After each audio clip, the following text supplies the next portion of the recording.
आप सभी ने भगवान श्री कृष्ण से जुड़ी कई कथाएं सुनी होंगी और ये भी जानते होंगे कि उन्होंने इस अवतार में कई पापियों का वध कर उनका उद्धार किया था।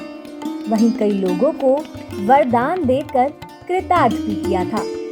लेकिन आज हम आपको भगवान श्री कृष्ण के द्वारा दिए गए एक ऐसे श्राप की कथा बताने जा रहे हैं जिसमें श्री कृष्ण ने अपने ही पुत्र को कोढ़ी हो जाने का श्राप दिया था।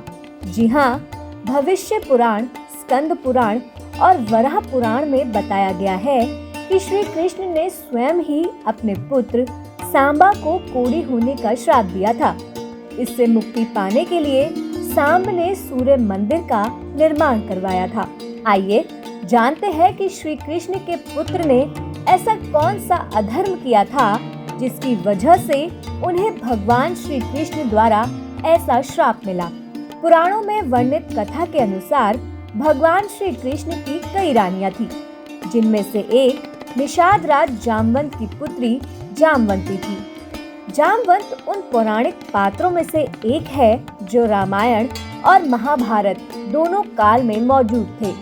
पुराणों के अनुसार एक बार एक दिव्य मणि को हासिल करने के लिए भगवान श्री कृष्ण और जामवंत में 28 दिनों तक महाभयंकर युद्ध चला था और अंत में युद्ध के दौरान जब जामवंत ने भगवान विष्णु के कृष्ण स्वरूप को पहचान लिया, तब उन्होंने मणि समेत अपनी पुत्री जामवंती का हाथ भी उन्हें सौंप दिया। श्री कृष्ण और जामवंती के पुत्र का ही नाम सांबा था। सांबा का विवाह दुर्योधन की पुत्री लक्ष्मणा के संग हुआ था, परंतु देखने में वह इतना सुंदर था कि कृष्ण की कई छोटी रानियां भी उसके प्रति आकृष्ट रहती थी। सांबा की सुंदरता की वजह से एक दिन श्री कृष्ण की एक रानी ने लक्ष्मणा का रूप धारण कर सांबा को अपने आलिंगन में भर लिया। भगवान श्री कृष्ण ने अपनी दिव्य दृष्टि से अपने पुत्र और रानी के इस कृत्य को जान लिया और क्रोध के वेश में आकर उन्होंने अपने ही पुत्र को कोढ़ी हो जाने और मृत्यु के पश्चात डाकुओं द्वारा उसकी पत्नियों का अपहरण हो जाने का श्राप दे दिया।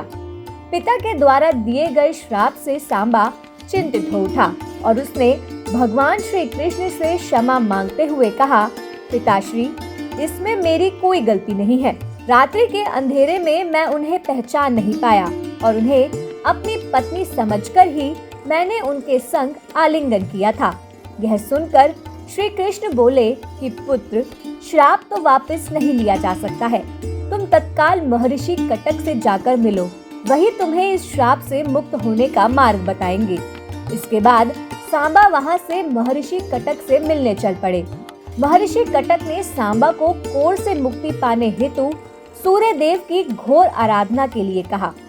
तब सांबा ने चंद्रभागा नदी के किनारे मित्र वन में सूर्य देव का मंदिर बनवाया और 12 वर्षों तक उन्होंने सूर्य देव की कड़ी तपस्या की। कहते हैं कि सूर्य देव ने सांबा की तपस्या से प्रसन्न होकर उन्हें कोढ़ से मुक्ति पाने के लिए चंद्रभागा नदी में स्नान करने को कहा। तभी से आज तक चंद्रभागा नदी को कोढ़ ठीक करने वाली नदी के रूप में जाना जाता है। मान्यता है कि इस नदी में स्नान करने वाले व्यक्ति का कोढ़ जल्दी ठीक हो जाता है। आप हमारे संत वाणी चैनल को सब्सक्राइब करें, वीडियो को लाइक करें, शेयर करें और हाँ, बेल आइकन पर क्लिक करना बिल्कुल ना भूलें ताकि हमारी किसी भी वीडियो की सूचना सबसे पहले आपको मिले।